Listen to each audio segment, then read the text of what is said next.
गौरी सीतानाथ प्रेमानंदे भगवान हरि हरि बोल सीताई गौरी सीतानाथ प्रेमानंदे भगवान हरि हरि बोल सीताई गौरी सीतानाथ प्रेमानंदे भगवान। भक्तबिंदे चरण आमार कोटि कोटि दंडवत प्रणिपात। आज के एक परम शुभा तिथि आषाढ़ मासे पूर्णिमा तिथि। एक आमरा की बोली व्यास पूर्णिमा बा गुरु पूर्णिमा। जगत गुरु व्यास देवेर आविर्भाव तिथि। पराशर नंदन व्यासदेव सत्यवती गर्भे जार जन्म। व्यास एलेन जगते हरिभक्ति प्रचार करবার জন্য। पृथ्वीते যখন ज्ञान भक्ति लोप পেয়ে যায় জীবকে হরিমুখী করে তোলা। তাই ব্যাসকে আমরা কি বলি? জগৎগুরু বলি ব্যাসকে। आज के सब सर्वत्र मंदिरे मंदिरे गृह गृहे व्यासदेवेर अर्चना है। व्यास जगतेर समष्टि गुरु। व्यास के अर्चना करे सबाई आपन आपन गुरुदेवेर अर्चना करे थाके। व्यास जगत गुरु बृहस्पतिवारे जन्मिয়েছিলেন आषाढ़ मासेर पूर्णिमा। देखुन एबारे देखुन आषाढ़ मास पूर्णिमा और बारটিও बृहस्पतिवार एकबारे साक्षात् व्यासदेव जन्मिয়েছেন এই তিথিতে। व्यास नारायण साक्षात व्यासदेव साक्षात नारायण। ताई व्यास भगवान श्रीहरिर सत्तावेश अवतार। सब प्रकार अवतारेर मध्य एक प्रकार बोलो जार मध्य भगवत शक्तिर आवेश हय। ज्ञान शक्तिर आवेश हयेछिल व्यासदेवेर मध्य। ताई व्यासदेवके कि बला हय? व्यासदेवके भगवान एकटा अवतार बला हय। नारदेर मध्य जेमन भक्त शक्तिर आवेश হয়েছিল তাই নারদ ভক্তাবতার। এই ব্যাসদেব জ্ঞান শক্তির পুরস্কারী অবতার। এখন কি ব্রত চলছে বলুন দেখি? চাতুর্মাস্য ব্রত। কবে থেকে? যেদিন থেকে শয়ন একাদশী শুরু হয়েছে। সূর্যের গতি দক্ষিণ দিকে, দক্ষিণায়ন। রথটা আসছে কোন দিকে? দেখুন গুন্ডিচাচল থেকে दक्षिण दिके आसे रथ। एटी कि इंगित करे? सूर्य एखन दक्षिण दिके। रथेर गति की बोझा जाए सूर्य कोन दिके? दक्षिण दिके जाच्छे। दक्षिणायन हबे यदि उल्টো दिके सूर्येर गति दक्षिण दिके। ताई कि हय? दक्षिणायन। एखन देवतादेर घुमेर समय এই শ্রাবণ ভাদ্র আশ্বিন কার্তিক অঘ্রাণ পৌষ এই ৬টি মাস দেবতাদের রাত্রি।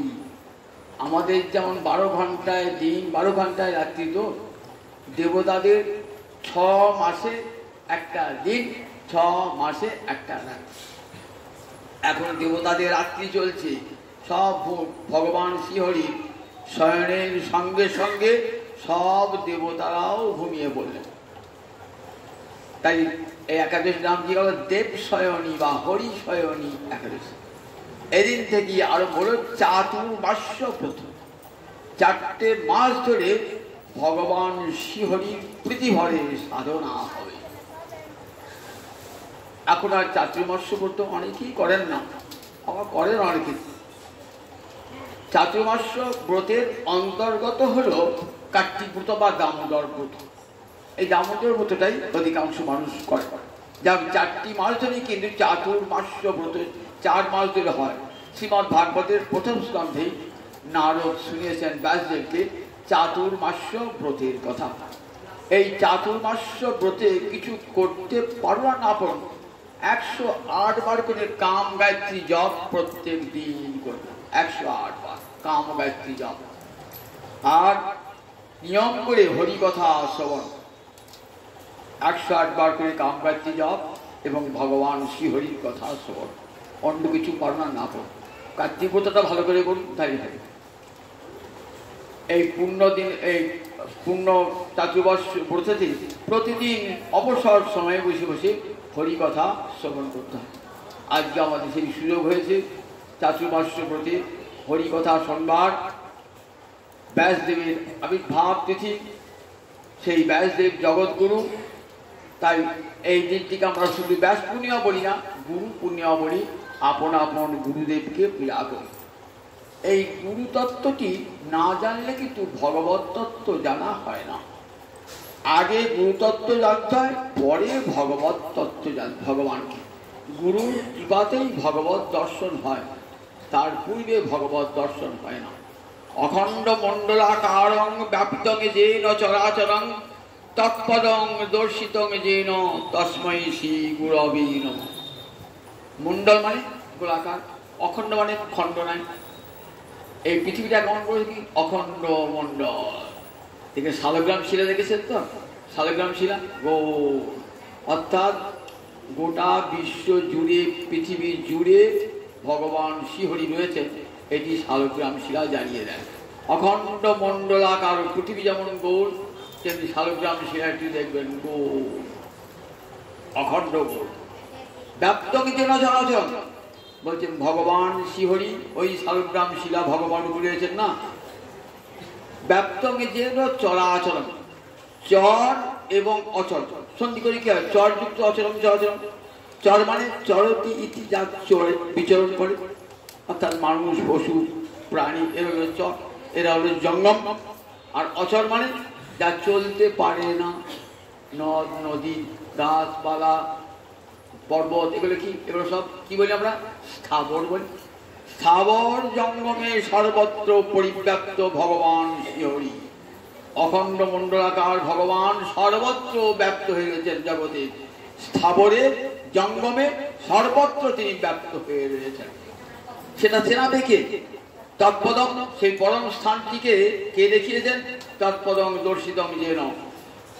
গুরুদেব কানে মন্ত্র দিয়ে বললে, দেখ জগতের সর্বত্র ভগবান শ্রীহরি বিরাজমান। চরে অচরে সর্বত্র তিনি আছেন। জগতের এমন কোন স্থান নাই যেখানে ভগবান শ্রীহরি নাই। বেদ গ্রন্থে ঋষিরা বলেছেন, ঈশাবাস্যমিদং সর্বাঙ্গে যৎকিঞ্চ জগৎ জগৎ তেন তক্তেন ভঞ্জিতা মা গৃহ কস্য সিদ্ধন। ঈশা আবাস্য অর্থাৎ ঈশ্বরের দ্বারা জগৎ পরিব্যাপ্ত। জগতের যা কিছু এখানে ওখানে যা কিছু দেখছেন সর্বত্রই ভগবান শ্রীহরির দ্বারা পরিব্যাপ্ত। সেটা চেনালেন কে? তৎপদং দর্শিতং যেন। ভগবান শ্রীহরি কানে, ভগবান গুরুর এসে কানে মন্ত্র দিয়ে দীক্ষা দান করে বলেন, দেখো জগৎবাসী, দেখো ভগবান শ্রীহরি জগতের সর্বত্র আছেন, অনরে অনিগে ভূধরে সর্বত্র তিনি বিরাজমান। সুতরাং তার ভয় না করেন। এটা গুরু শক্তি ছাড়া চেনাবেন কি? কৃষ্ণ বলছেন উদ্ধবকে, দেখো উদ্ধব, ভাগবতের 11 স্কন্ধ, কৃষ্ণ বলছেন উদ্ধবকে, কেন উদ্ধব, আমাকে উপাসনা করতে হলে প্রথমেই চাই নরদেহ। এই নরদেহ ছাড়া আমার ভজন হয় না। নরদেহের নিচে একটা দেহ আছে, তাকে আমরা কি বলি? তির্যক দেহ। তির্যক দেহ কারা? প্রাণীরা। মনুষ্যতর প্রাণীকে বলা হয় তির্যক প্রাণী। আর মানুষের উপর একটা দেহ আছে, তাকে বলে দেবদেহ। দেবদেহ। তাহলে উপর একটা দেবদেহ আর নিচে একটা তির্যক দেহ। মানুষ আছে মাঝখানে। মানুষ আছে মাঝখানে। এই যে নরদেহটা এই মাঝখানে, এই নরদেহটা বললেন আমার সেবার প্রথম উপচার। এই দেহটি না থাকলে আমার সেবা হবে না। যদি আমি মানুষ না হয়ে পশু হতাম, প্রাণী হতাম, কুকুর বিড়াল হতাম, তাহলে আমার তো মনন শক্তি নাই, আমি ভগবান কি জানতাম না। সুতরাং ভগবানের ভজন আমার পক্ষে সম্ভব হতো না। কখনো কোনো প্রাণী দেহ দিয়ে ভগবানের সেবা হয় না। দেবদেহ তো হতে পারে, উপরে দেবতার দেহ রয়েছে, বলে দেবদেহ দিয়েও ভগবানের সেবা হবে না। কেন হবে না? বললেন দেবতারা স্বর্গের এত সুখ পান, অমৃত আস্বাদন করি, দীর্ঘ পরমায়ু দীর্ঘ যৌবন লাভ করে ভগবত ভজন বিমুখী হয়ে যান। তারা এত আনন্দ উল্লাসে মেতে থাকেন, আর ভগবানের কথা তাদের মনে থাকে না। তাই দেবতারা কখনো ভগবতমুখী হন না। তাই কোনো কোনো দেবতা সাধু সঙ্গ লাভ করে কি বলেছেন, আমায় দেবতা গো দিলে কেন, কেন মানব জনম দিলে না হে, আমায় দেবতা গো দিলে কেন, সেবার অধিকার পেতাম যদি মানবে জনম পেতাম প্রভু, তবে সেবার অধিকার পেতাম। ব্রহ্মাদি দেবগণ দেখবেন ভগবানকে বলেছেন, গোবিন্দ কেন দেবতা করে আমাদের জন্ম দিয়েছ, আমাদের তো কৃষ্ণ সেবার অধিকারই জন্মায় না, কেন মানব জন্ম দিলে না? মানব জন্ম এমন একটি জন্ম, জানবেন ভগবান যখন আমাকে মানব জন্ম দিয়েছেন সেটি বিষয় ভোগের জন্য নয়, সেটি কৃষ্ণ সেবার জন্য। আমার দেহ, আমার মন, আমার প্রাণ, আমার সব ইন্দ্রিয় এমন করে ভগবান তৈরি করেছেন, এমন সুন্দর করে ভগবান তৈরি করেছেন, সুন্দরতম ভগবানকে সেবা করবার জন্য। নির্দেহ মাধ্যম সুলভং সুদুর্লভং প্লবং সুকল্পং গুরু কর্ণধারং ময়ানুকূলের নভস্যতেরিতং যো পুমান ভবাব্দিং তরেত ন তরেত স আত্মহা। নির্দেহ মাধ্যম বললেন আমার উপাসনা করতে হলে প্রথমেই চাই নরোত্তম। আদ্যম মানে প্রথম। বিশ্বচক্রী ক্রিয়াকতি বলেছেন সর্ববাঞ্ছিত ফলানাং মূলম। এই মানব দেহে আপনি যা যা বাঞ্ছা করবেন তাই ফল পাবেন। যদি উপরে উঠতে চান তাহলে উপরে উঠতে হবে, এই দেহরই উপরে উঠতে হবে। আর যদি নিচে নামতে চান নরকের পর যেতেন তাও যান। সর্ববাঞ্ছিত ফলানাং মূলম। এই মানব দেহটা পেলে পরে আমি হেঁটে বৈকুণ্ঠ চলে যাবেন, হেঁটে চলে যাবেন গোলকে। দেবতাদেরও ক্ষমতা নাই যে হেঁটে বৈকুণ্ঠে যায়, কিন্তু এই মানব দেহের এমন ক্ষমতা, হেঁটে গোলকে বৈকুণ্ঠে চলে যাবেন তারা দেবতাদের মাথায় পা রেখে। মানব দেহটা এত মূল্যবান, তাই নির্দেহম আদ্যম বলে এই মানব দেহটা অত্যন্ত প্রয়োজন এবং সমস্ত বাঞ্ছিত ফলের মূল। এই দেহটা না পেলে কোনো কিছুই হবে না।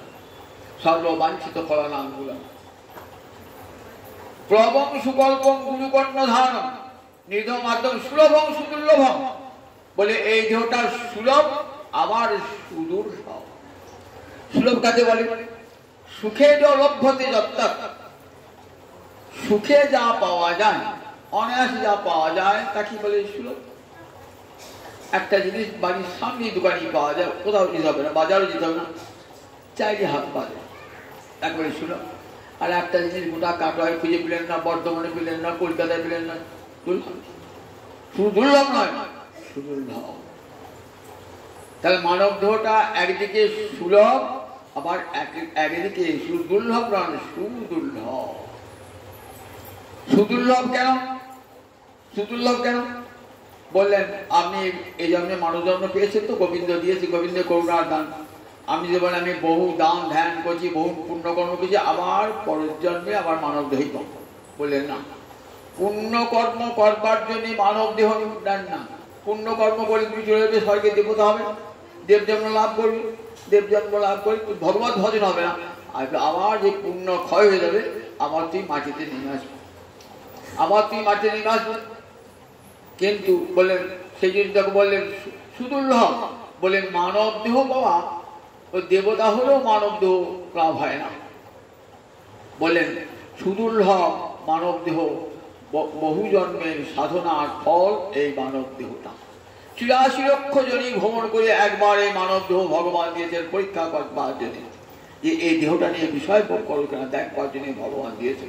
দেহটা দিয়েছি কি জন্য দিয়েছি? সুন্দর দুটো চোখ দিয়েছি, চোখ দিয়ে গোবিন্দ দর্শন হবে, সুন্দর যদি কান দিয়েছি কান দিয়ে কৃষ্ণ কথা শ্রবণ হবে, জিহ্বা দিয়েছি কৃষ্ণ মুখ বর্ণিত হবে, চরণ দিয়েছি কৃষ্ণ ক্ষেত্রে গমন হবে, হস্ত দিয়েছি গোবিন্দের জন্য মাল্য গ্রন্থন করবো, ভোগ রন্ধন করবো, তুলসী পাদাচয়ন করবো, তবেই তো সব ইন্দ্রিয়, মন দিয়েছি গোবিন্দের স্মরণ করবেন।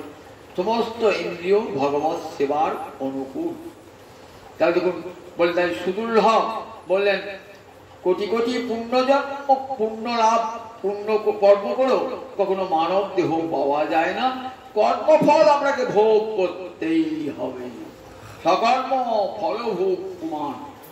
এই জন্মে যদি এমন কোনো কর্ম করেন যেটা ভগবত ভজনের অনুকূল নয়, তাহলে গোবিন্দ বলবেন তো মানব জন্ম নিয়ে কি হবে, তুই তো আমাকে ভজিস নাই, আমার দেহটা দিয়েছিলাম, মানব দেহটা আমাকে ভজবার জন্য, সুতরাং তোকে তার মানব দেহ দেবো না, তুই সুখ ভোগ করতে চাস তো দেবতা হয়ে যা, আর যদি পাপ কর্ম করে থাকি তার নরকে চলে যা, অন্য পশু পাখি কীট পতঙ্গ হবে, মানব দেহ দেবো না। মানব দেহটা কেবল গোবিন্দ ভজনের জন্য মানব দেহটা। তাই সুদুর্লভম, কোটি কোটি পুণ্য করেও মানব দেহ লাভ হয় না, কর্মফল ভোগ করতে হবে। মনে রাখবেন, কোটি কোটি পুণ্য কর্ম করেও কর্মফল ভোগ ধ্বংস হবে না, আপনাদের প্রারব্ধ কর্মফল ভোগ করতেই। কিন্তু কৃষ্ণ ভক্তি অপার মহিমা কি করেন, প্রারব্ধ হারিত্ব। দেখবেন ভক্তির একটা বড় গুণ প্রারব্ধকে ধ্বংস করবেন, এটি আর কেউ করে না, কেউ করে না। আমার যা কপালে লেখা আছে সেটা হবেই হবে, সেটাকে কেউ খণ্ডন করবে না, একমাত্র কৃষ্ণ ভক্তি সেটাকে খণ্ডন করবে। এই গুণটা একমাত্র ভক্তি আছে, জ্ঞানের নাই, যোগের নাই, অন্য কোনো পুণ্য কর্মের নাই, একমাত্র কৃষ্ণ ভক্তির আছে। প্রারব্ধ হারিত্ব ভক্তি 9টা গুণের মধ্যে একটা গুণ হলো প্রারব্ধ হারিত্ব, তার মানে প্রারব্ধকে হরণ করিয়ে নেয়। প্রারব্ধ মানে যে কর্মের ফলে আমার জন্ম হয়েছে তাকে প্রারব্ধ বলে। সেই প্রারব্ধ খণ্ডিত হবে একমাত্র কৃষ্ণ ভক্তির দ্বারা, আর অন্য কোনো উপায়ে সেই প্রারব্ধ খণ্ডিত হয় না। তাই বলে সুদুর্লভ বলেন, দেখো মানব জন্ম অতি সুদুর্লভ, কিন্তু সেই জন্মটা সুলভ হয় কি করে, দুটো বিপরীত ধর্মী বিশেষণ, সুদুর্লভ বা সুলভ।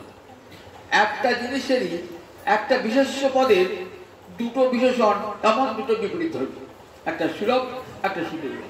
কি করে হয় বলেন, সুলভ হবে কখন, এই জন্য মানব জন্ম পেলেন তো সাধু সঙ্গ লাভ হয়ে গেল, ভজন শুরু করলেন, কিন্তু সিদ্ধি লাভ হলো না, মৃত্যু এসে গেল।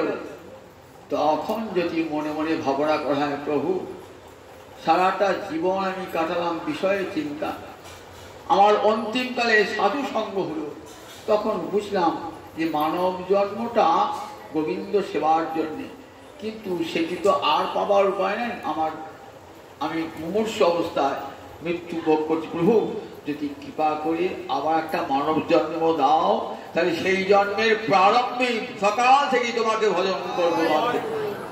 এই বাসনা নিয়ে যদি কেউ মৃত্যু হয়ে যায়, তাহলে পরজন্মে আবার সেই মানব দেহ পাবে, সুলভ হয়ে যাবে, সুলভ হয়ে যাবে। তাই দেখেন না, যারা মৃত্যুর সময় যারা সত্যিকারের নিজজন প্রিয়জন না, তার কানে না চোখের জল না ফেলে কাছে যে হরিনাম শোনাতে হয়, গীতা শোনাতে হয়, ভাগবত শোনাতে হয়, চৈতন্য শোনাতে হয়, নর্তন দাসের গান শোনাতে হয়, কারণ যাতে মনটা গোবিন্দ চরণে ক্ষণকালে চলে যায়। মন যদি ক্ষণকালের জন্য গোবিন্দ চরণে যায়, তাহলে কি হয়, সেই গোবিন্দ চরণ চিন্তা করতে করতে যদি একবার এই দেহ ত্যাগ করেন, পরজন্মের প্রারম্ভে আবার গোবিন্দ ভক্ত হয়ে জন্মগ্রহণ করেন। ভজন করতে করতে সিদ্ধি হলো না, তাহলে কি হবে, গীতায় বলা আছে সিদ্ধি না হল ক্ষতি নাই। আবার কি হবে বলে, সুচিনাং সীমতাং দেহে যোগভ্রষ্ট অভিজায়তে। আবার কেমন ঘর জন্মের, পবিত্র গৃহে জন্মাবে, ধনবানের গৃহে জন্ম হবে, সব ভগবত ভজনের অনুকূল পরিবেশ ভগবান দিয়ে দেবেন। যতদূর ভজন করেছেন আবার তারপর থেকে ভজন শুরু হয়ে যাবে। এই সংস্কার ভক্তি হৃদয়ে তৈরি করে দেয়, ভক্তি মহারানী হৃদয়ে এই স্বভাবটা তৈরি করে দেয়। কৃষ্ণ কথা চিন্তা করতে করতে কৃষ্ণ কথা শুনতে শুনতে শুনতে অন্তরে একটি ভক্তির সংস্কার জন্মিয়ে যায় এবং পরজন্মে ঠিক এমন জায়গায় যে আমার যেখানে ভজন শেষ হলো আবার পর থেকে ভজন শুরু হয়ে যাবে। গীতার 6ষ্ঠ অধ্যায় পড়বে, দেখবেন বলা আছে আবার তারপর থেকে শুরু হয়ে যাবে। তাই মৃত্যুকালে কি করতে হয়? মৃত্যুকালে নিজ স্বজনের কাছে গিয়ে নিজ স্বজনের কাছে কানে শোনাতে হয়। আর আমি যদি সারা জীবন কৃষ্ণ বলি তাহলে মৃত্যুকালে আমার জিহ্বায় কৃষ্ণ নাম আসবে। সদা তদ্ভাব ভাবিত। আমি সারা জীবন আমি ভাবি সারা জীবন যা করি কিনা কেন মরণকালে হরিনাম করবো, মরণকালে হরিনাম হবে না, জিহ্বায় হরিনাম আসবে না। সারা জীবন হরি বলেন নয়, মরণকালে জিহ্বায় হরিনাম আসবে, মরণকালে জিহ্বায় হরিনাম আসবে। এই কথায় গীতা বলা আছে, কথাগুলি সুন্দর শুনবার। সদা তদ্ভাব ভাবিত, সব সময় যদি তার ভাবনায় চিত্তটা ভাবিত হয় সদা সব সময়, তাহলে মৃত্যুকালেও তার কথা ছেড়ে দেওয়া হয়।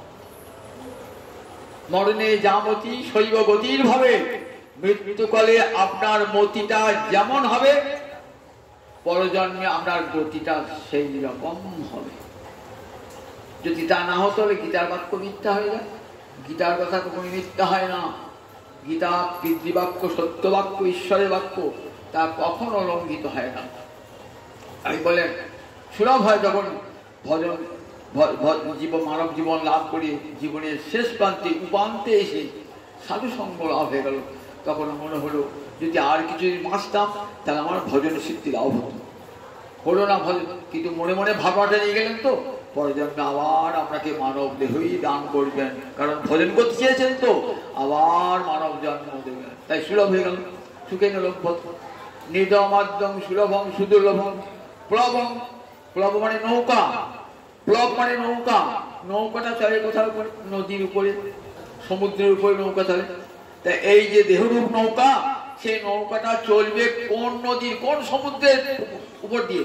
বললেন ভবাব্ধি। অব্ধি মানে কি? অব্ধি মানে সমুদ্র। অব্ধিয়তে অস্মিন ইতি। অব মানে জল, জল ধারণ করে যা তাকে কি বলে? অব্ধি, জলধি, সমুদ্র। তাই ভবাব্ধি মানে ভব মানে সংসার। এই সংসার সমুদ্রে চলবে এই দেহরূপ নৌকা। এই দেহটা মানব দেহ তেমন নৌকা। বলেন সুকল্পম, সুগঠিত নৌকা, ডুবে যাবার ভয় নাই, কোনো ছিদ্র নাই, ছিদ্র রাখেন নাই। এমন সুন্দর করে ভগবান তৈরি করেছেন এই দেহটা। সুকল্প নৌকা আছে, নৌকায় বসে আছেন কে? জীবাত্মা বসে আছেন। দেহটা হলো নৌকা, আর সেই নৌকায় আরোহী কে? নৌকায় আরোহী হলেন জীবাত্মা। কোথায় যাবে জীবাত্মা? এই ভবসন্ধে চলতে চলতে না গোবিন্দ চরণ সমুদ্রটাতে বসাবেন কে? কিন্তু নৌকা থাকলেই কিন্তু সমুদ্র পার হওয়া যায় না। কি চাই? একটা মাঝি চাই, কান্ডারি চাই, যে নৌকাটাকে নিয়ে যাবে, যে নৌকাটাকে গোবিন্দ চরণে নিয়ে যাবে। আপনি গোয়ালপাড়া ঘাটে নৌকায় চাপলেন তো, এই নৌকা আমাকে মেটলি ঘাটে নিয়ে যাও, নিয়ে যাবে? যাবে না। নৌকাটা জড়ো তো, দেহটা তো জড়ো। জড়ো দেহ আমাকে নিয়ে যাবে কি করে? নৌকা যেমন জড়ো, দেহটাও তেমনি জড়ো। তাহলে কি চাই? একটা চেতনাযুক্ত মাঝি চাই, নাবিক চাই, চেতনাযুক্ত। সেটিকে গুরু কর্ণধারম, গুরুদেব হলেন সেই নৌকার মাঝি। বুঝতে পারছেন গুরুর কত উপযোগিতা, যে গুরু ছাড়া ভগবানের কাছে যাওয়া যায় না। এই দেহরূপ নৌকায় জীবাত্মা বসে আছে। কোথায় যাবে সে? গোবিন্দের চরণমূলে। যেখান থেকে এসেছি আবার সেখানেই যেতে হবে। যেখানে আনন্দাধ্যেব খল্লিমানি ভূতানি জায়ন্তে আনন্দেন জাতানি জীবন্তি আনন্দং প্রয়ান্তি অভিসন্তি। বেদ মাতা বলছেন, শ্রুতি মাতা বলছেন, আনন্দ ব্রহ্ম হতে আমরা এসেছি, আবার তিনি কৃপা করে একটি সংসার আনন্দ দিয়েছেন বলে বেঁচে আছি। যদি আনন্দ না থাকতো সংসারে কেউ থাকতে চাইত না। কোবা ঝন্নাথ কোবা প্রাণনাথ যদ্দেশ আকাশ আনন্দ নস্যাৎ। যদি আনন্দ না থাকতো পৃথিবীতে তাহলে কখনো কেউ বেঁচে থাকতে চাইত না। কে বাঁচছে? কোবা প্রাণনাথ, কে বাঁচছে? আমরা সংসার সুখ সেটা সামান্য তুচ্ছ সুখ বা সুখের আভাস হলো, সেটার জন্য মানুষ বেঁচে আছে। আবার কোটি জন্ম ঘুরতে ঘুরতে জীব আবার কোথায় যাবে? বললেন সে আনন্দ প্রাণটি অভিসন্ধি শান্তি, আবার আনন্দের দিকে প্রাণ করবে এবং তাতেই প্রবেশ করবে। তা সেখানে আমার যেতে হবে, সেখানে নিয়ে যাবে কে? তাহলে গুরু কর্ণধার। গুরুদেব হলেন কর্ণধার কান্ডারি নৌকার মাঝি। গুরুদেব এই যে দেহরূপ নৌকা, সেই নৌকার মাঝি। গুরুদেব কৃপা না করলে ভগবানের কৃপা হয় না। ময়ানুকূলে নভস্বতীরিত যোগমান ভবাব্ধি ন তরেশ্বর মহা। ময়ানুকূলে না বললেন যেই গুরু কৃপা লাভ হয়ে যায়, তখন আমার কৃপার বাতাস ওই নৌকায় লেগে যায়। ময়ানুকূলে না নভস্বতী, নভস্থান মানে বায়ু। দেখবেন আগেকার দিনে নৌকাতে এখন থাকে নৌকায়, এখন ভটভটি হয়েছে, পাল থাকে। তখন তো ডাঁট টেনে দিয়ে নৌকা যেতে হতো, পাল থাকতো, খুব মাঝি খুব কষ্ট হয়। তা যদি বাতাস অনুকূল বাতাস দেয় না, মাঝি পাল্টে কাটিয়ে দেয়, আর মাঝিকে হয়তো ডাঁট টাঁটতে কষ্ট করতে হয় না। একবারে বাতাস অনুকূল বাতাস পেলে একবারে দ্রুত পৌঁছে যাবে গন্তব্যস্থলে, যেটা 50 মিনিটের পর 5 মিনিটে চলে যাবে বাতাসের গতিতে। তারপরে দেখো আমার ওই নরদেহরূপ নৌকার পালে কি হবে? যেই গুরু কৃপা হয়ে গেল না, তখনই আমার আনুকূল্য, আমার করুণারূপ বাতাস লেগে যাবে সেই নৌকার পালে। দেখেছেন ভগবান যে গুরু কৃপাটি আগে না হলে আমার করুণা হবে না। যেন গুরুকে আচার্যং মাং বিজানিয়া নামন্যত করেছি না মর্তবুদ্ধা অসূয়েত সর্বদেবময়। বললেন দেখো আচার্যং মাং বিজানিয়া, আচার্য মানে গুরু, যিনি নিজে আচরণ করেন এবং শিক্ষা দেন শিষ্য। নিজে কখনো আচরণ না করলে কখনো শিষ্যকে শিক্ষা দান করা যায় না। আমি যদি মিথ্যা কথা বলি, তাহলে আমার ছেলেও মিথ্যা কথা বলতে শিখবে, আমার শিষ্যরাও মিথ্যা কথা বলতে শিখবে। তাহলে আমার আচরণটা যেমন হবে, সেইটা দেখা দেখি আমার শিষ্যের আচরণটাও হবে। তাই আচার্যং আমি যাই, আচার্য গুরুকে আচার্য বলে, আচার্যং মাং বিজানিয়া, জানবে আমি গুরুদেব, আমি গুরুমূর্তি ধারণ করে গেছি। তাহলে ভগবান আর গুরু কি এক? হ্যাঁ, বলে তত্ত্বে ভগবান আর গুরু একই বটে, কিন্তু একটু পার্থক্য আছে। কিরকম? ভগবান হলেন সেব্য ভগবান, আর গুরুদেব হলেন সেবক ভগবান। গুরু নিজে সেবা করেন, আবার জীবকে সেবা শিক্ষা দান করেন। অর্থাৎ গোবিন্দের করুণা শক্তি গুরুমূর্তি ধারণ করেছে। এই যে গুরু শক্তি না, গোবিন্দের করুণা শক্তি গুরুমূর্তি ধারণ করে আসে। গুরুমূর্তি ধারণ করেছে, জীবকে শক্তি সঞ্চার করেন কৃষ্ণভিমুখে চলবার জন্য। এখানেই গুরুদেবের প্রয়োজনীয়তা। তারপরে দেখো ন মর্তবুদ্ধা অসুখ সর্বদেবময় আচার্য নামমন্যত, কখনো গুরুকে মনুষ্য বলে ভাববে না, এটাই গুরু অবমাননা। গুরুকে যখনই মানুষ বলে ভাবলেন, এর চেয়ে গুরুর আর অবমাননা হয় না। সবচেয়ে গুরু অবমাননা হলো গুরুকে মনুষ্য বলে নামমন্যত করেছে। দেখবেন 10টা নাম অপরাধ আছে, নাম করছে তো ফল পাচ্ছেন না। ফল পাবে কি করে? তোমার যে 10টা অপরাধ হয়ে গেছে, 10টা অপরাধ বলতে একটা অপরাধ হলো গুরুবজ্ঞান, অর্থাৎ গুরুর প্রতি অবজ্ঞা। কিরকম অবজ্ঞা? গুরু তো মানুষ, আমারই মতন পুরুষ, গুরুদেব আমারই মতন মানুষ, এই অবজ্ঞা বোধ আছে করতে। গুরুকে কখনো মনুষ্যবুদ্ধা অসূয়েত, অসূয়া মানে গুণেশু দোষাবিষ্করণ, অসূয়া। গুণে যদি দোষ আবিষ্কার করা হয় তাকে বলে অসূয়া। গুণে দোষ আবিষ্কার, গুরুদেবের গুণ রয়েছে, আমি তার দোষ আবিষ্কার করলেন, এটার নামই অসূয়া। ন মর্তবুদ্ধা, তাকে যদি মনুষ্য বুদ্ধি করেন তাহলেই কিন্তু আপনার পারমার্থিক জগতে পতন হয়ে গেল। তাই ন মর্তবুদ্ধা অসূয়েত, তাকে মর্তবুদ্ধিতে অসূয়া করবেন না। কিন্তু যদি মনে গুরুদেব অসুস্থ হয়, গুরুদেবের রোগ হয়, আমি না গুরুদেব ভগবান, গুরুদেবের রোগ হতে পারে না, গুরুদেবকে সেবা করতে হবে না, বলেন তাহলে কিন্তু আপনার অপরাধ হয়ে যাবে। বলেন লীলার গুরুদেব যখন অসুস্থ হয়েছে জানবেন এটা গুরুদেব একটা অসুস্থ লীলা, তখন তাকে গিয়ে মনুষ্য বুদ্ধিতে সেবা করতে হবে। তা মনুষ্য বুদ্ধিতে ঈশ্বরপুরী অসুস্থ হয়ে পড়েছেন, রামচন্দ্র ঈশ্বরপুরী মাধবেন্দ্রপুরী অসুস্থ হয়ে পড়েছেন, বয়স হয়েছে অসুস্থ হয়ে পড়েছেন, ঈশ্বরপুরী সেবা করছেন। কেমন সেবাটি করছেন? গুরুদেব দুরকম সেবা হয়, একটা প্রসঙ্গ, একটা পরিচর্যা। গুরুর কাছে বসে বসে গুরুকে কৃষ্ণ কথা শোনানো, এটার প্রসঙ্গ, হরিকথার প্রসঙ্গ তোলা, যাতে গুরুদেবের কাছে অন্য কোনো প্রসঙ্গ করবো না, সংসারে সুখ দুঃখের কথা গুরুদেবের কাছে বলবো না। গুরু কেমন করে আমার হরি ভক্তি লাভ হয়, কেমন করে একাদশী পুজো পালন করতে হয়, কেমন করে জন্মাষ্টমী পুজো পালন করতে হয়, এইসব তত্ত্ব গুরুর কাছে জানবো। এটা প্রসঙ্গ, এটা প্রসঙ্গ প্রসঙ্গ। আর পরিচর্যা, গুরু যদি অসুস্থ হয়ে যান তার সেবা করা। অন্য সময় তো গুরু সেবা করছেন, গুরুর জন্য ফুল এনে দিলাম, তুলসী এনে দিলাম, গুরুর জন্য জল এনে দিলাম, গুরু স্নানের ব্যবস্থা করলাম, এগুলো সব সেবা।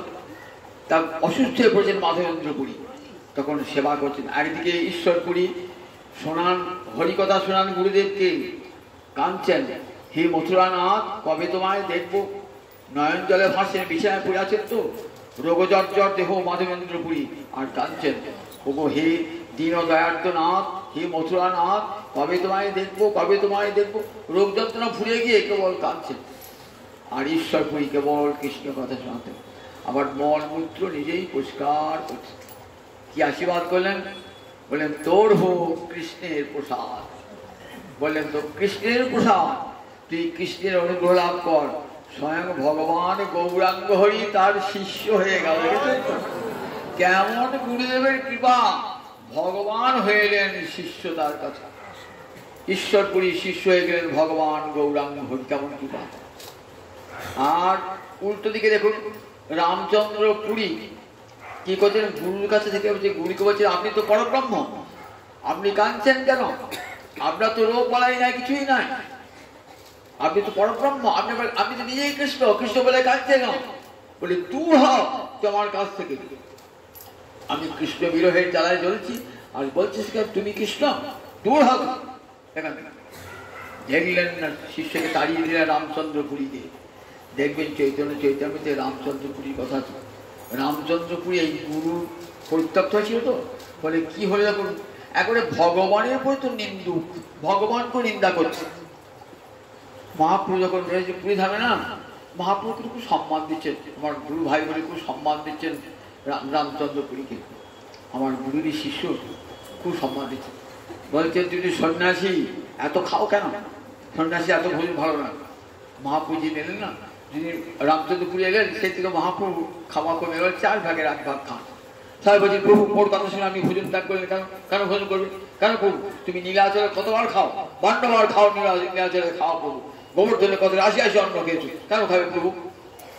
বলছে না না উনি তো গুরু ঠিকই বলেছেন তো, সন্ন্যাসী বেশি আহার করতে হয়।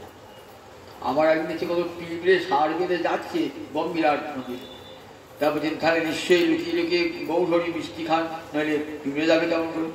দেখুন ভগবানের দোষ, ছিদ্রান্বেষী কেমন হয়ে গিয়েছিল, বুঝুন তার গতি কি হতে পারে, যে এমন করে গুরু ছিদ্রান্বেষী, ভগবানের ছিদ্রান্বেষী গুরু যাকে পরিত্যাগ করেছেন তার যে কোথায় গতি হতে পারে সেটা চৈতন্য বলেন নাই, বলে বুঝে দেন তার গতি কোথায় হতে পারে। আর গুরুকে গুরুর প্রিয় পাত্র, তার গতি কেমন। তাই নম অর্থবুদ্ধা, গুরু অসুস্থ হয়ে পড়েছেন, তখন মনুষ্য বুদ্ধি সেবা করতে হবে। রাঘবের ঝাড়ে তিনি বললাম না, মহাপ্রভুর আম হবে বলে শুকুতা চূর্ণ করে দিয়েছেন, চূর্ণ করে দিয়েছেন পুরানো শুকুতা। পুরানো শুক্ত মানে পটলের লতি পাতা, তিতো তো, শুকনো করে গুঁড়ো করে দিয়েছে, ওটা খেলে কি হয়, আমাশয় হয় না। তা থাকেন উড়িষ্যার সমুদ্রের তীরে থাকেন তো, মহাপ্রভু আমাশয় হয়, মহাপ্রভু চিন্ময় তো আমাদের দিয়ে আমাশয় হয়, মহাপ্রভু আমাশয় হয় নাকি, কিন্তু পেটে আমদোষ নষ্ট করে বলে মনুষ্য বুদ্ধিতে মহাপ্রভু পায়, দময়ন্তী মনুষ্য বুদ্ধির পরে মহাপ্রভু পায়।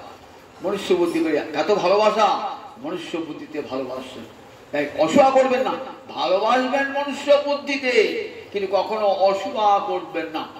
দেখবে কেন, আমি তো গুরুকে অনুরোধ দেখছি, বললেন তুমি তো তুলসী গাছকে দেখছো, আবার একটা পাশে একটা গাছ হয়েছে, সেই গাছটাকেও দেখছো, দুটো গাছই তো এক। জল পেলে বাঁচে, জল না পেলে বাঁচে না, রুটি শুকিয়ে যায়, রুটি শুকিয়ে যায়। তাহলে দুটো গাছ কি এক? আমরা প্রতিদিন তুলসী কাছে গিয়ে বলছি, বৃন্দা ওই তুলসী দেবই প্রিয়া ওই কে সবস্যত কৃষ্ণ ভক্তি প্রদে দেবী সত্যবতী নন। আবার গোবিন্দ জল ঢালছি মাথাতে, গোবিন্দ বল্লভাং দেবী ভক্ত চৈতন্য কারণী স্নাপায়ামি জগদ্ধাত্রী হরি ভক্তি প্রদায়। সন্ধ্যেবেলা ধূপকাঠি দিয়ে তুলসীকে বল নম নম তুলসী কৃষ্ণ প্রিয়সী বলে গান করে তুলসীকে বন্দনা করছি। ওই পাশে কাছে কিছু করছি না, পাশে কাছে জলও দিচ্ছি না, তাকে তার কীর্তনও করছি না। তাহলে একই যে বৃক্ষ ধর্ম রয়েছে, ওর মধ্যে যে বৃক্ষ ধর্ম এর তুলসী মধ্যে, তবু জানি তুলসী আমরা সাক্ষাৎ শ্রীহরি তুলসী, এই জ্ঞান আছে। তুলসীকে আমরা চিন্ময় বলে ভাবি। গঙ্গার জল জল, আবার অন্য একটা নদীর জল, পুকুরের জল জল, কিন্তু দুটো জলে আমাদের কেমন ভেদ। আমরা আমার বাড়ির সাইড পুকুর আছে, চলো গো চিঠি যোগ লেগেছে পুকুরে চান করে, কেউ যায়? কেউ যায় কি পুকুরে চান করতে? কোন নদী চান করতে যায়? কোন নদীতে চান করতে যায়? পাশে তো অজয় নদী রয়েছে, চান করতে যায়? সবাই যায় গঙ্গায় চান করবো, নয় নর্মদায় চান করবো, নয় সিন্ধুতে চান করবো, নয় কাবেরীতে চান করবো, পুণ্য তীর্থে করবো। তাহলে গঙ্গার জল আর অন্য পুষ্করী বা নদীর জল কখনো এক নয়। গঙ্গার জল জলভ্রম, জলের ধর্ম কিছু রয়েছে। অজয়ের জলে বুদবুদ হচ্ছে, আবার গঙ্গার জলে বুদবুদ হচ্ছে। আমি দুটি এক জল, দুটির জল একবার না, দুটো জল একবার। এটি হরিচরণ ধৌত জল, গোবিন্দের জল জল। সুতরাং এটি পুকুরের জল না, বড় নদীর জল নয়। সুতরাং এই জলের আলাদা মহিমা। ঠিক তেমনি বলে গুরুকে মনুষ্য বুদ্ধি কখনো ন মর্তবুদ্ধা অসুয়েত সর্বদেবময় গুরু। গুরুদেব সর্বদেবময়, গুরু সেবাতে সব দেব দেবী তুষ্ট হয়ে যান। গুরু সেবার এমন মহিমা। গুরু এক পরম শক্তি, গুরু ভগবানের অনুগ্রহ শক্তি, করুণা শক্তি। গুরুমূর্তি ধর্ম করেন, সেবক ভগবান জগৎকে শিক্ষা দান করেন। তাই সব সময় এই যে সমষ্টি মুদ্রার স্থান কোথায়? গোবিন্দের বাম দিকে তার স্থান। গোবিন্দকে চেনান কে? গুরুদেব চেনান গোবিন্দকে। তৎপদং দর্শিতং যেন তস্मै শ্রী গুরবে নমঃ। সেই গোবিন্দ চরণ চিনিয়েছেন আমার গুরুদেব আমার কানে মহামন্ত্র দিয়ে। তাই তার করুণা ছাড়া তখন আমি ভগবানের করুণা পাবো না। যস্য প্রসাদাৎ ভগবৎ প্রসাদ, প্রসাদ মানে অনুগ্রহ কৃপা। যস্য প্রসাদাৎ, যার প্রসাদের ফলে ভগবানের প্রসাদ, প্রসাদ মানে অনুগ্রহ, যার করুণার ফলে ভগবানের অনুগ্রহ পাওয়া যায়। যার অপ্রসাদে ভগবানের অপ্রসাদ। যদি বলেন গুরুকে যদি ভালো না বাসা হয়, গুরুকে যদি প্রসন্ন করা না হয়, ভগবানও প্রসন্ন হবেন না। হরৌরুষ্টে গুরুস্ত্রাতা গুরৌরুষ্টে না কশ্চন তস্মাৎ সর্বপ্রযত্নেন গুরুম এব প্রসাদয়ে। হরৌরুষ্টে গুরুস্ত্রাতা, হরি যদি রুষ্ট হয় ক্ষতি নাই। কে রক্ষা করবে? আমার গুরুদেব রক্ষা করবে আমাকে। কিন্তু গুরুও রুষ্ট না কষ্ট, গুরু যদি রুষ্ট হয়ে যান, অপ্রসন্ন হন, আমাকে গোবিন্দও রক্ষা করতে পারবেন না। তারপর দেখবেন সনক সনাতন সনন্দন সনৎকুমার এরা পৃথিবীর আদি গুরু, পৃথিবীর আদি গুরু। কোথায় গেলেন? বৈকুণ্ঠে গিয়েছেন জয় আর বিজয় মারতে। তোমরা উলঙ্গ হয়ে ঢুকছ, এখানে আমার মা কমলা আছেন, যাও বেরিয়ে যাও। বললেন বৈকুণ্ঠে থেকে তোমাদের এমন অসৎ ব্যবহার, অসুরের মধ্যে ব্যবহার। বৈকুণ্ঠে কারা আছে? কৃষ্ণ ভক্তরা বৈকুণ্ঠে কেউ আছে? আমাদেরকে অপমান করতে দিচ্ছ, যাও। অসুরের মধ্যে ব্যবহার, অসুর কুলে তোমাদের জন্ম হোক। গোবিন্দ ছুটে এসেছেন, ছুটে এসে কি করলেন? কই ঋষিদিকে ধমক দেন নাই? আমার ভক্তগণকে, আমার জয় বিজয় আমার ভক্তকে কাকে কেন অভিশাপ দিলে কেন? গোবিন্দ এসে জোড়াত করে ক্ষমা চাইছেন, হে আদি গুরু সনক সনাতন সনন্দন সৎকুমার, আমার দ্বারের প্রহরী আপনাদের সঙ্গে অন্যায় ব্যবহার করেছে, তার জন্য আমি ক্ষমা প্রার্থী। আমার বাড়ির দূরে একটা প্রহরী আছে, আপনাকে আমি নিমন্ত্রণ করছি। কি নিমন্ত্রণ করি না, এমনি আমার বাড়ি গেছেন, আপনাকে তাই দিচ্ছে। তখন আমি যদি ভদ্রলোকে কি বলবে, সে আহা ও জানে না, আমি ক্ষমা চাইছি, ছিছি আপনাদের খারাপ ব্যবহার করছে, ভগবান ঠিক করেছে, দেখো অন্যায় ব্যবহার করছে। তখন বলছেন প্রভু তোমার ভক্তকে আমি সাথ দিয়ে ফেলেছি। বেশ করছে, দেখো আমার ভক্তের সঙ্গে যে খারাপ ব্যবহার করে না, সে যদি আমার নিজের লোক হয় না, অতি নিজের লোক হয় না, লক্ষ্যেও যদি আমি তাকে পরিত্যাগ করি, লক্ষ্যেও যদি হয়তো পরিত্যাগ করি, আমার ভক্তের সঙ্গে যে খারাপ ব্যবহার করে। তবে শোনো একটা অনুরোধ, ও তো আমার ভক্ত, আমাকে সে থাকতে পারবে না, এই 3 জন্ম পরে যে আমাকে ফিরে আসে। বললেন প্রভু 3 জন্ম কেন? 3 জন্ম এখনই অভিশাপ ফিরে গেছি। বল না না, তোমাদের অভিশাপ সত্য হোক, জগতে দেখো যে গুরুনিষ্ঠ হলে ভগবান রক্ষা করতে পারেন না জগতে, আবার ভগবানের নিষ্ঠ হলে পারে গুরুদেব রক্ষা করবে। জগাই মাথায় উদ্ধার করতে গিয়ে কি হয়ে রেখেছেন তো, মাথায় কি করেছেন, নিতাই চাঁদের কপাল ফাটিয়ে দিয়েছেন কলসি কানা ছুঁড়ে। ছুটে এসেছেন ভগবান, চক্রকে রাখছেন। নিতাই চাঁদ ছুটে এসেছেন, প্রভু চক্রকে রাখছো, তুমি কি প্রতিজ্ঞা করেছিলে, এই বস্ত্র না ধরিব, কারো প্রাণে না মারিব, চিত্তশুদ্ধি করিব সবার, রাম আদি অবতারে কোথে না অস্ত্র ধরে, তুমি অস্ত্র ধরবে, তাহলে তোমার নাম যে পতিত পাবন, তবে জগাই উদ্ধার করবো, কিন্তু মাথায় কি করবো না, মাথায় তোমার মেরেছে। বলে না না প্রভু, তুমি যদি মাথায় যে কৃপা না করো, তাহলে তোমার পতিত পাবন নামটা আমি মুছিয়ে দেবো। বলবে না না, আমার গৌরহরি পতিত পাবন নয়। বলে এর মতন পতিতা জগতে আছে, তাকে তুমি একবারে বাহু দিয়ে আগে হয়েছে, না প্রভু ওকে তুমি চক্র হত্যা করতে পারবে না। চক্র ফিরে গেল। দেখেছেন তো, নিতাই চাঁদ জগৎ গুরু, সমস্ত জগৎ গুরু যেখানে দেখবে নিতাই চাঁদ, সেখানে আমার জগৎ গুরুর প্রকাশ। নিতাই চাঁদ এসে বুক দিয়ে ধরেছেন, না মাথায় কি রক্ষা করো। চক্র ফিরে গেল, মহাপ্রভু মাথায় কৃপা করলেন। দেখালেন গুরু কৃপা থাকলে ভগবান পুরুষ্ট হলো, গুরুদেব রক্ষা করতে পারেন। হরৌষ্টে গুরুস্ত্রাতা, গুরুষ্টে নকশন। শিহরি রুষ্ট হলে ক্ষতি নাই, গুরু রক্ষা করবেন, কিন্তু গুরু রুষ্ট হলে কেউ রক্ষা করতে পারে না। তসমাৎ সর্ব প্রযত্নেন গুরু এব প্রসাদে। তাই সমস্ত প্রযত্নে গুরুকে সেবা করতে। গুরু সেবায় ভক্তিরাজ্যে প্রবেশের প্রথম দ্বার দেখবেন 64 সাধন ভক্তি কথা যেমন বলছে না, ভক্তি রসামৃত সিন্ধুতে রূপ গোস্বামী শিক্ষা দিচ্ছেন। তো রূপ গোস্বামী বাদ ভক্তি রসামৃত সিন্ধু সাজিয়ে সাজিয়ে দিচ্ছেন। প্রথমে কি লিখলেন, প্রথমে সাধন ভক্তি গুরু পাদাশ্রয় তসমা কৃষ্ণ দীক্ষেতি শিক্ষণ। বললেন প্রথমেই চাই গুরুর চরণ আশ্রয়, তার কাছে দীক্ষা, তার কাছেই শিক্ষা, তার কাছে দীক্ষা, তার কাছেই শিক্ষা। তসমাৎ তার কাছে, তসমাৎ মানে 1 বছর আছে, তার কাছে কৃষ্ণ দীক্ষা শিক্ষিত শিক্ষণ, তার কাছে দীক্ষা, আবার তার কাছেই শিক্ষাটা হয়। 5টা গুরু হয় না, এক জায়গায় দীক্ষার মন্ত্র নিলাম আর 5 শিক্ষা গুরু করতে হয়, কোথাও বলা নাই। শিক্ষা মন্ত্র বলে কোনো মন্ত্র নাই, ভালো করে দেখুন, শিক্ষা মন্ত্র বলে কোনো মন্ত্র হয় না। কোথাও দেখান দেখি শিক্ষা মন্ত্র বলে। শিক্ষা মানে ভজনের শিক্ষা, যেখানে বলেন গুরুদেব আপনার গুরুদেব প্রাপ্তি হয়ে গেছে, এবার কোনো মহৎ ব্যক্তির মুখে ঠিক দেখছেন আমার গুরুদেব যে সম্প্রদায়, সেই সম্প্রদায়ের উপযুক্ত কথাগুলো বলছেন, যেগুলো আমার ভজন সাধনের পক্ষে অনুকূল, তখন তাকে মনে মনে ভাবলেন, তাকে তার পাঠ শুনলেন, তার কথা শুনলেন, তাকে শিক্ষাগুরুকে মানলেন।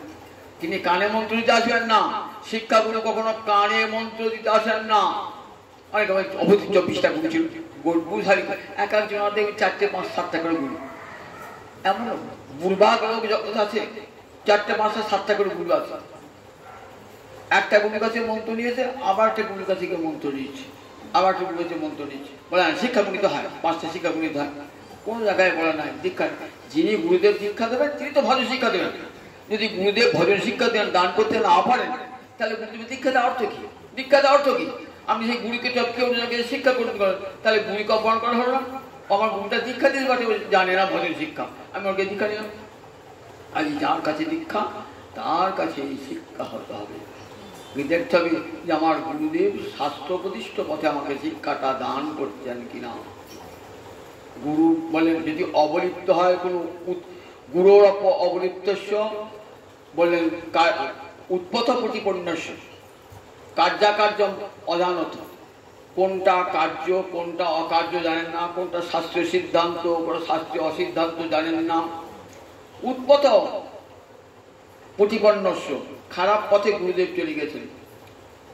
বললেন এমন যে গুরুদেব, তাকে গুরুদেবকে দূর থেকে প্রণাম জানাবেন। এইবার ঠিক গুরু তুল্য কোনো ব্যক্তির কাছে সেখানে তার কাছে ভজন সাধনের উপদেশ গ্রহণ করবেন, তার কাছে ভজন সাধন উপদেশ গ্রহণ করবেন। সেগুলিকে ত্যাগ করবেন না, মনে মনে দূর থেকে প্রণাম জানাবেন, কিন্তু তার সঙ্গ কখনো করবেন না। কারণ জানবেন তার কথাগুলি সব শাস্ত্র বিরোধী হচ্ছে।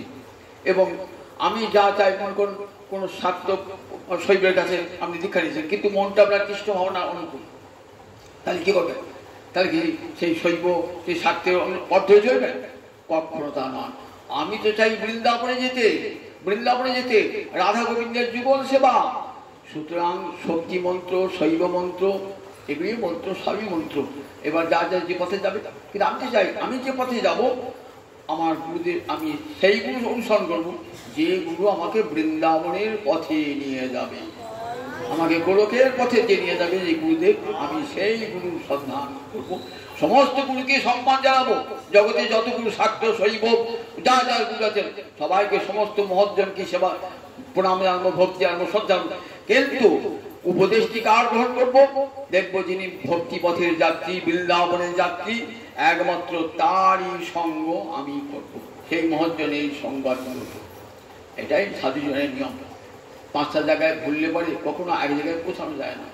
বলেন একটা ভজন পথে একটা নিষ্ঠা থাকা যায়, নিষ্ঠা যদি না থাকে না তাহলে কখনো ভজনের উদ্দেশ্য সিদ্ধি লাভ করে না। হনুমান জানেন যে রামচন্দ্র যা নারায়ণ তাই, হনুমান জানেন, বলে আমি জানি রামচন্দ্র যা কৃষ্ণ তাই, কিন্তু আমার সর্বস্ব রামচন্দ্র। দেখেছেন মুরারি গুপ্ত মহাপ্রভু মুরারি গুপ্তকে বলছেন, মুরারি তুমি কৃষ্ণ ভজন করো। মুরারি শ্লোক থেকে মুরারি তো হনুমান মুরারি হচ্ছেন, রামচরণ স্যার কেউ জানেন না। বলছি প্রভু তাই করবো, তোমাকে এত ভালোবাসি তাই করবো। রাত্রে দেখে শিওরে রামচন্দ্র এসে দাঁড়িয়ে আছেন, কাঁদতে কাঁদতে প্রভু রামচন্দ্র এসে দাঁড়িয়ে আছেন আমার শিওরে, আমি কি করে রামচরণ ছাড়বো? মহাপ্রভু জড়িয়ে ধরেছেন, মুরারি সত্যই তুই, মুরারি মানে কৃষ্ণ, মুরের অরি, মুর একটা অসুখ, তাকে দমন করেছেন মানে কৃষ্ণ একটা মুরারি। মুরারি তোর হৃদয়ে গুপ্ত হয়ে রয়েছে, তুই মতার্থ করে মুরারি তুই প্রাণ ভরে রাম সেবা কর। জগৎকে দেখেছেন নিষ্ঠা কেমন, দেখুন নিষ্ঠা কেমন জিনিস। আমি কৃষ্ণ মন্দিরে দীক্ষা গ্রহণ করেছি গুরুদেবের কাছে, গুরুদেবের প্রদর্শিত পথেই আমি চলবো। গুরু আমাকে, আমি তো গোলক বৃন্দাবনের পথেই যেতে চাই, আমার গুরুদেবের সেই গোলক বৃন্দাবনের পথে যাত্রী, আমি তারই পথ অনুসরণ করব। জগতের সমস্ত মহাজনকে সম্মান জানাবো, সমস্ত গুরুবর্গকে সাধুকে প্রণাম জানাবো, কিন্তু অনুসরণ করব আমার গুরুদেবের পথ। এটি মনে করি, কাউকে অপমান নয়, কাউকে অসম্মান নয়, আমরা সকলকে সম্মান দান, জীবে সম্মান দিবে জানি কৃষ্ণ নিষ্ঠান। কৃষ্ণ ভক্ত কখনো কাউকে অপমান করেন না, অসম্মান করেন না। জগতের সর্বত্র তারা মাথা নত করে থাকে, সে শাক্ত হোক শৈব হোক যে কোনো ধর্মের লোক হোক না কেন, কৃষ্ণ ভক্ত সকলকে সম্মান দান করতে হবে। এটি কৃষ্ণ ভক্তি আর বড় গুণ। তাদেরকে সকলকে সম্মান দিয়ে নিজের গুরুর প্রদর্শিত পথেই চলবেন, নিজের গুরু সবারই একই গুরু শক্তি। গঙ্গার জল, দেবরাজের ঘাটের জল আমি চান করছেন, সে একই গঙ্গার জল। আবার ছেঁড়াখালি ঘাটে চান করছে, আমি এই তুই ছেঁড়াখালি ঘাটে চান করিস, আমি দেবরাজের ঘাটে চান করি, জানিস আমি কালীবাড়ি ঘাটে চান করি। বলে দেখো গঙ্গার জল থেকে পাল্টে গেল নাকি? ছেঁড়াখালি ঘাটের জন্য আলাদা আর দেবরাজ ঘাটের জন্য আলাদা, একই গুরুদেব, একই গুরু শক্তি, সর্বত্র ভগবানের অনুগ্রহ শক্তি, গুরু শক্তি এসেছেন। সুতরাং আমার গুরু তোমার গুরু কোনো ভেদ নাই, সমস্ত গুরুই এক। এই বোধ ভগবানই এক বোধ থাকতাম, সমস্ত গুরু ভগবানই এসেছেন কৃপা করে গুরু শক্তি দিয়ে। সেই গুরুদেবের বলে প্রসন্ন করো সর্বপ্রকারে সেই গুরুকে, নম অর্থবুদ্ধ অসুয়েত সর্বদেবময় হরি, গুরুদেব আমার সর্বদেবময়। গুরু সেবাতে সব কিছু পাওয়া যায় গুরুদেবে।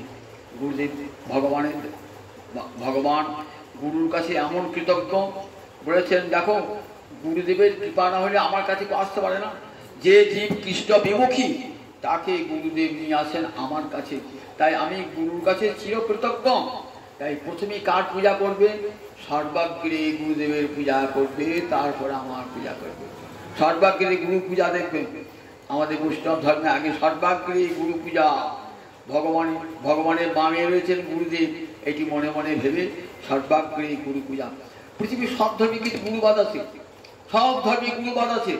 এমন কোন ধর্ম, শাক্ত, বৈষ্ণব, শৈব, সব ধর্মে গুরু ছাড়া ভজন হবে না। কারণ বেদ বলেছেন আচার্যবান পুরুষ বেদ। ভগবান আচার্যবান মানে গুরু না থাকলে ভগবানকে জানা যায় না। সব ধর্ম, হিন্দু ধর্ম, মুসলমান ধর্ম, জৈন, খ্রিস্টান, সব ধর্মে আছে। তবে আমার সামনে ব্যষ্টি গুরু স্বীকার করি আমরা। মুসলমানরা সমষ্টি গুরু, ওরা হযরত মুহাম্মদকে সবার গুরু বলে ভাবে। খ্রিস্টানরা যীশু খ্রিস্টকে সবার গুরু বলে ভাবে। আর আমরা ভাবি যে না, আমার গুরু পৃথক, মনসুর বেশের ব্যষ্টি বেশের। আমার কাছে ব্যষ্টি গুরু আর সমষ্টি গুরু। অন্যান্য ধর্মের সমষ্টি গুরু আছে, কিন্তু আমাদের হিন্দু ধর্মে সব ব্যষ্টি গুরু আছে। কোনো কোনো বিশেষ ব্যক্তি, যে কোনো মহৎ ব্যক্তিকে কৃষ্ণ শক্তি সঞ্চারিত হয়েছে, তিনি এসে আমাকে দীক্ষা দিচ্ছেন। গোবিন্দের কৃপা শক্তি, তিনি মূর্তিমান হয়েছেন। জীবের বিস্তার লাগিয়ে নন্দসুত হরি, ভুবনের প্রকাশন গুরুর উপহরি। নন্দসুত হরি গুরু মূর্তি ধারণ করে জীবের কাছে এসেছেন পৃথক পৃথক পরিচয়ে। সব গুরু এক ভগবান শ্রীহরি, একই শক্তি সর্বত্র প্রকাশ করেছেন। সেই গুরুদেবের কৃপা না হলে কখনো ভগবত ভজ হবে। তাই বললেন ময়ানুকূলে নভস্যতিতম যোপমান ভবাব্দিং ন তরেস্ব আত্মহা। সেই গুরুদেবের কৃপা যে পেল না, সংসার সমুদ্র পার হতে পারল না, স আত্মহা, সে তো আত্মঘাতী। এমন সুন্দর মানব জন্ম লাভ করলো, একবার হা নিতাই, হা গৌর, হা রাধা মাধব বলল না, বলে জানিয়া শুনিয়া সে আত্মঘাতী হইল। লোচন বলে আমার নিতাই জীবানা ভজিল, জানিয়া শুনিয়া সে আত্মঘাতী হইল। যে নিতাই জগৎগুরু, তাকে ভজলাম না, জেনে শুনে আমি আত্মঘাতী হলাম। তাই গুরুদেবকে সর্বপ্রকারে গুরুদেবকে ভালোবাসুন, পূজা, গুরুদেবের শ্রদ্ধা করুন। গুরু কৃপা লাভ হলে পারি, ভগবত কৃপা লাভ হয়ে যায়, মানব জীবন ধন্য হয়ে যায়। অনেক কথাই বলবার সাহায্য বেজে গেছে, আর আমাকে বলতে দেবে না। এবার বলা এখানে কী করি, এবার মনে রাখবে আজকে গুরু পূর্ণিমার দিন। সবাই আপনার গুরুদেবের চরণে প্রণাম জানান, সমস্ত বিশ্বগুরুকে প্রণাম জানাই। জয় গৌর হরি, জয় নিতাই চাঁদ, জয় গৌর হরি, জয় গুরুদেব, জয় গুরু, জয় গুরু, জয় গুরু।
রাধে